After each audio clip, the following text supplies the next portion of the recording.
ne perdez jamais courage. Dieu est avec vous. Pourquoi?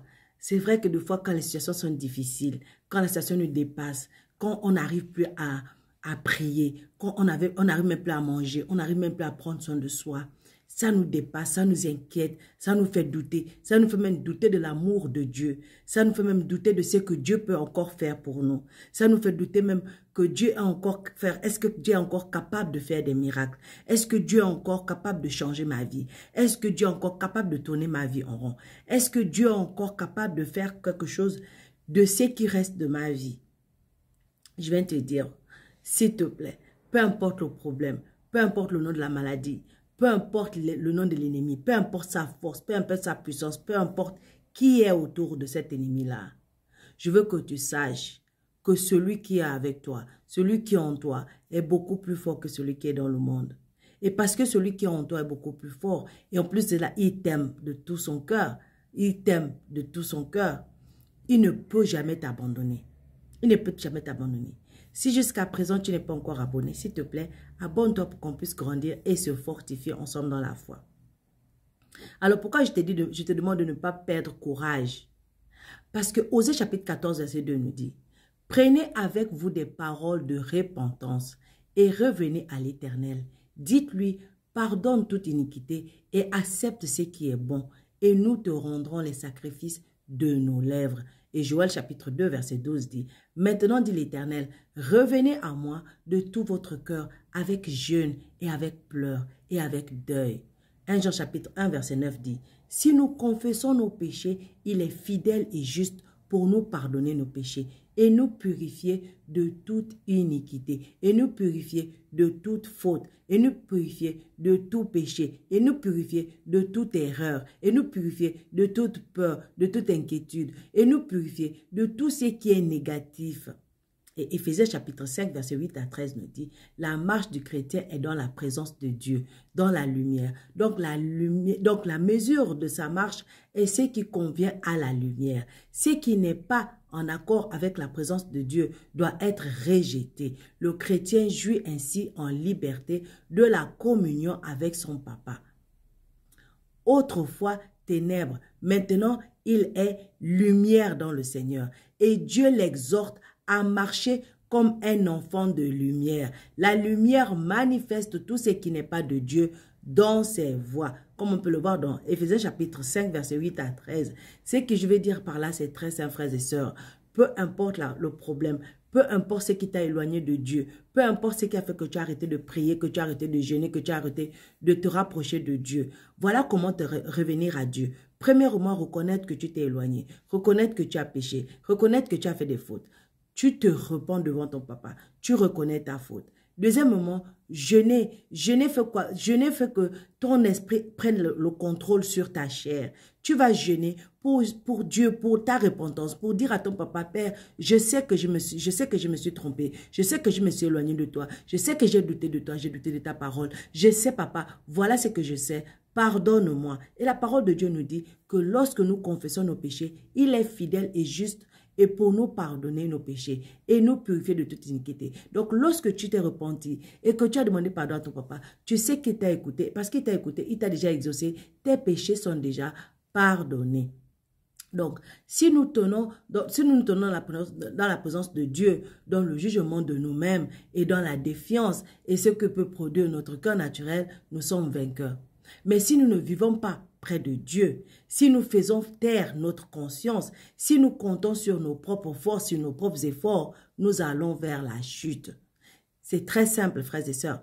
Lorsque tu te présentes, tu te rapproches de Dieu, tu fais de sa parole ton âme, tu fais de sa parole ta vie, tu fais de sa parole la raison pour laquelle tu agis, tu réfléchis, tu raisonnes.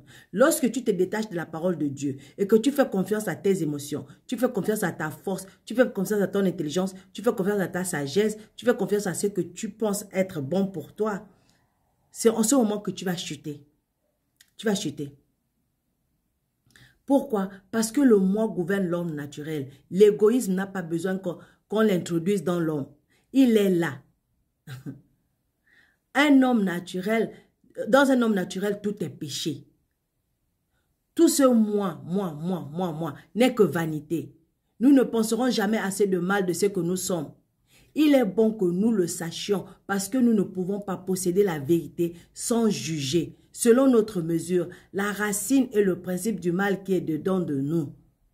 Donc, lorsque toi, tu passes ton temps à dire « moi », parce que moi, Seigneur, moi, ce que je sens, ce que je vois, ce que je ressens, ce qu'on m'a dit, c'est que moi, tu ne pourras jamais vivre dans la victoire. Pourquoi? Parce que tu as toujours te reproché des choses que toi, tu penses que tu as fait, des choses que tu penses que Dieu ne pourra jamais te pardonner, ce que les autres t'ont fait, c'est toujours ton toi. Si tu enlèves cet orgueil-là, tu vas voir que la lumière de Dieu va briller. Pourquoi? Parce que lorsque la lumière de Dieu entre dans la conscience, on sent le péché et on le voit aussi. Là où jamais on ne l'avait vu auparavant, tout est écart.